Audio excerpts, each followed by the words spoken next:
Hey guys, Fifi Mangaka here. In storytelling, settings and locations don't just exist in the background silently. They animate characters, shape plot lines, and set the stage for a memorable narrative and journey. In this video, we're going to talk about the significance of unique settings in storytelling, and I'm going to give you 4 settings that you can steal for your own stories. We're also going to dive deep into the way that these immersive environments can elevate the journeys we're crafting. Let's get right into it. We start off with the intimidating and imposing realm of government headquarters, where the weight of nations' destinies rest upon every decision. Concealed beneath their formidable facade can sometimes be science facilities that hum with the fervor of discovery, and secret bases which are shrouded in all kinds of mystery. This particular setting is a treasure trove of narrative potential because they allow us to uncover the intricate politics and factions that shape the rest of our world. It's within the secretive chambers of governments that certain alliances are born. Betrayals can fester, conspiracies can unfurl. If you use this type of setting in your story, you can really get at the core of politics and power dynamics, and this really adds some serious depth and stake to your stories. Imagine that one of your characters stumbles upon some kind of hidden laboratory that's beneath some government headquarters, and by doing this, they kind of unexpectedly unearth a conspiracy that reshapes the very balance of power, or at least it could do that. I mean, this situation alone really elevates the nature of suspense and opens up for exploring covert power struggles. And as a result, it allows us to dive into certain ethical dilemmas that arise when knowledge becomes a potent weapon. I mean, you need look no further than our actual lives to see how this could play out. As the plot continues in your story, your audience is treated to a narrative that has all kinds of tension, moral complexities, and thrilling exploration of authority, basically. So your story may not necessarily lend itself to government headquarters, but you can use this authoritative force in settings which portray that to add this dynamic to your story. For our next location, imagine yourself amidst the haunting remains of a once thriving city or town, a landscape that's scarred by catastrophe. The uniqueness of the destroyed city or town lies in its ability to capture a sort of frozen emotion of tragedy and sorrow, which can be felt in every crumbling wall of every building that's still standing there. As storytellers, we can explore the cataclysmic events that led to the downfalls of this kind of setting. It could be wars that were waged, alliances that were forged and sundered, and also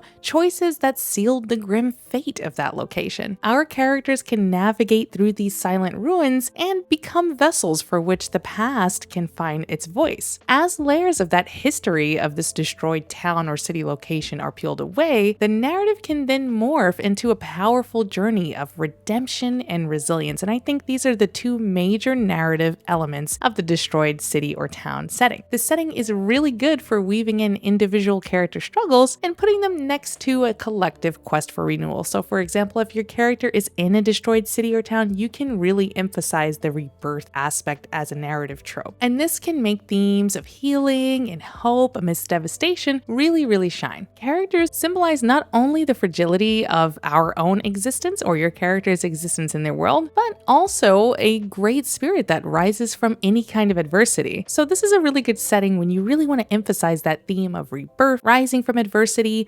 overcoming tragedy, and overcoming catastrophe. And just as a side note, you can also make these towns look super cool. I personally think that this kind of dilapidated city or dilapidated town kind of has an eerie coolness to it. So this is a good one to use. If you're finding this video helpful or you're just enjoying my speed paint of the Nosferry Circus compound from my manga Ye Olde Treehouse, feel free to subscribe to the channel. I talk about literary tropes, narrative stuff, things like this all the time, and I'd love to have you here. Okay, let's continue. For our next setting, we're gonna chill on the serious tones and have a little bit more fun. Fantasy stadiums. Roaring crowds, the intense heartbeat of competition, the rush of adrenaline. The enchantment of this setting lies in its capacity to unite characters in a shared experience, whether it's through sports or entertainment or whatever performance-based art exists in your world. With this setting, characters aren't just athletes or performers, they become symbols of dreams and aspirations. This type of setting, I feel, pairs really well in a world that's post-apocalyptic because it serves as a really good contrast to the hopelessness and despair that world may otherwise exude. Here in the stadium, fun and laughter and energy make the world's pain seem